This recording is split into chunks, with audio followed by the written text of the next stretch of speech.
আসসালামু আলাইকুম। সেন বাংলা সংবাদে সবাইকে স্বাগত জানাচ্ছি। আমি সুমাইয়া আফরিন জ্যোতি। শুরুতেই সংবাদ শিরোনাম। সকলে মিলে করি কাজ, হারি জিতি নাহিলাজ।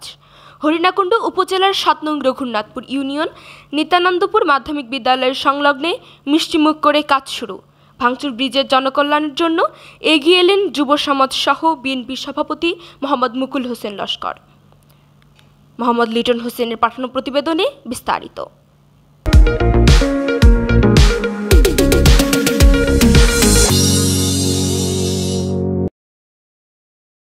হরিণাকুণ্ড উপজেলার ৭ নং রঘুনাথপুর ইউনিয়নে নিত্যানন্দপুর মাধ্যমিক বিদ্যালয়ের সংলগ্নে মিষ্টিমুখ করে কাজ শুরু করেন। ভাঙচুর ব্রিজের জনকল্যাণের জন্য এগিয়ে এলেন যুব সমাজ সহ বিএনপি সভাপতি মোহাম্মদ মুকুল হোসেন লস্কর। ৭ নং রঘুনাথপুর ইউনিয়নে নিত্যানন্দপুর মাধ্যমিক বিদ্যালয়ের সংলগ্ন ব্রিজের কাজ মিষ্টিমুখ দিয়ে শুভ উদ্বোধন।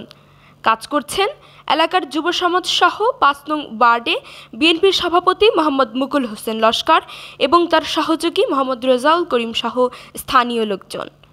সেন বাংলা টেলিভিশন, ঝিনাইদহ।